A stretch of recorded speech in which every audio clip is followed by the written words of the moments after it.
अस्सलाम वालेकुम, welcome back. तो आज की वीडियो में हम देखेंगे कि किस तरह से आप गो हाई लेवल में डोमेन्स को सेटअप कर रहे होते हैं, किस तरह से डोमेन को अपनी फनल्स के साथ या डिफरेंट कम्युनिटीज़ या वेबिनार्स वगैरह के साथ हम कनेक्ट कर रहे होते हैं। किस तरह से इसके सीनेम रैकेट्स या डिफरेंट रैकेट्स वर्क कर रहे होते हैं, इन सारी चीज़ों को आज हम डिटेल में ओवरव्यू करेंगे। तो चले कंप्यूटर स्क्रीन पर चलते हैं ताकि मैं आपको ये सारी चीज़ें गाइड कर सकूँ।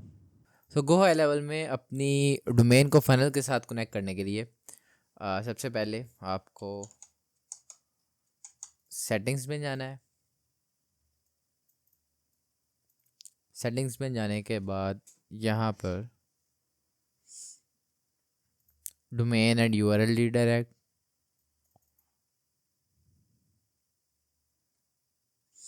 अब यहाँ से अब हम यहाँ पर एक न्यू डोमेन परचेज भी कर सकते हैं। ठीक है, कोई डोमेन यहाँ पर ट्रांसफ़र कर सकते हैं या फिर एक न्यू डोमेन जो है वो यहाँ पर कनेक्ट कर सकते हैं।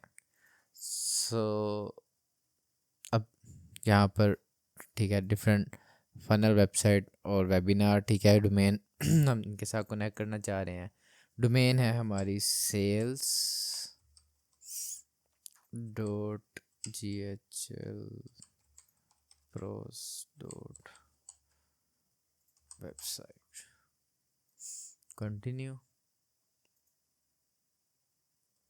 Racket manually. अब ये हमें कुछ रैकेट्स देता है, जैसे सी नेम और उसकी कुछ वैल्यूज़ होंगी।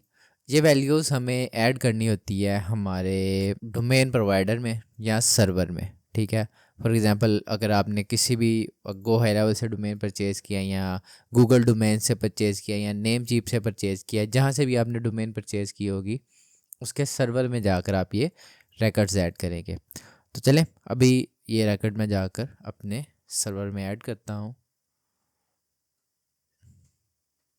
यहाँ से मैं एक न्यू रैकेट क्रिएट करूँगा।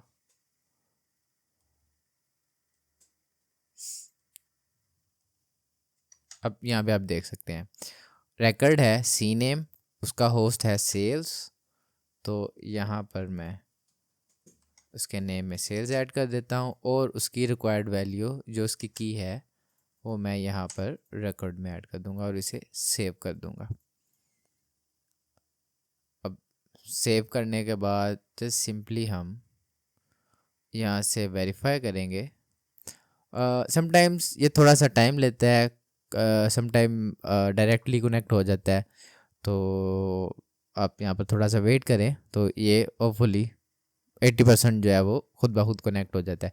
अगर ना हो रहा हो तो उसके लिए प्रोसेस होता है, या तो आप डायरेक्टली अपने GoDaddy को भी सेम ब्राउज़र है उस पर लॉगिन कर दें, या फिर क्लाउड फ्लेयर की डोमेन कनेक्ट कर दें। ठीक है, क्लाउड फ्लेयर ज़्यादा इजी रहता है, क्लाउड फ्लेयर से डायरेक्टली ये जो विदाउट एनी थर्ड पार्टी खुद ब खुद जाए ये रैकेट उठा लेता है। So could not find, let's verify again. Alright, so हमारी डोमेन कनेक्ट हो गई है। समटाइम 1 से 2 दफ़ा आपको जो है वो कंटिन्यू करना पड़ेगा क्योंकि सर्वर से जो कनेक्शन में थोड़ा सा जो है वो टाइम ले रहा होता है। तो यहाँ से अब मैं सिलेक्ट करूँगा कि मैं अपनी डोमेन को किसके साथ कनेक्ट करना चाहूँ, तो मैंने कहा फ़नल। यहाँ से मैं अपनी फ़नल को सिलेक्ट करूँगा और फ़नल का कौन सा पेज है जिसे मैं कनेक्ट करना चाह रहा हूँ और प्रोसीड टू फिनिश कर दूँगा। अब यहाँ से ये मेरी डोमेन जो है वो इस फ़नल के साथ कनेक्ट हो गई। ठीक है, अब इसे जाकर मुझे साइट्स में जाकर अपनी फ़नल को वहाँ से पब्लिश कर कर भी इस पर लिस्ट करना पड़ेगा। तो ये डोमेन अगर हम ऐसे भी चेक करें तो इस पर हमारी फ़नल जो है वो लाइव हो चुकी है। तो इस तरह से हमारी डोमेन जो है वो कनेक्ट हो जाती है। समटाइम थोड़ा सा टाइम लेती है वैलिडेशन के लिए।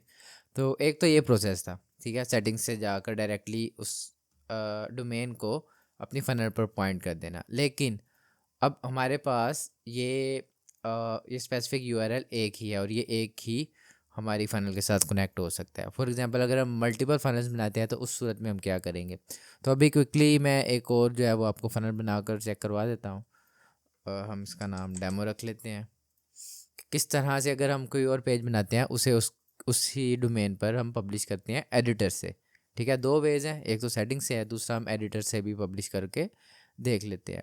तो अभी मैं यहाँ पर एक न्यू स्टेप करता हूँ, डेमो 1 सेम। ठीक है, और इसे हम ऐड कर देते हैं। तो अभी के लिए इसके साथ कोई भी डोमेन कनेक्टेड नहीं है, तो हम यहाँ एडिटर से इसे कनेक्ट करेंगे टू सेव एंड पब्लिश। अब इसे सबसे पहले हम सेव करेंगे, डायरेक्टली हम पब्लिश भी कर सकते हैं। तो जब मैं जैसे ही पब्लिश के बटन पर क्लिक करूँगा, ये मेरे से पूछेगा कि आप एक डोमेन सिलेक्ट करें जिसके साथ इसे कनेक्ट करना चाह रहे हैं। तो मैंने इसे डोमेन को सेम उसी को सिलेक्ट कर लिया, और जब मैंने यहाँ से सेव किया तो ये आप देख सकते हैं डेमो 1 पेज जो है वो भी इसी यूआरएल के साथ जो है वो कनेक्ट हो गया। तो इस तरह से हम हमारे गो हाई लेवल में कस्टम डोमेन्स जो है वो ऐड करते हैं, अपनी जो है वो पर्सनलाइज डोमेन जो है वो ऐड करते हैं और उन्हें फनल्स के साथ कनेक्ट करते हैं। सो yeah, that's it for now, for the domain. So that was it today. Let's see you in the next class.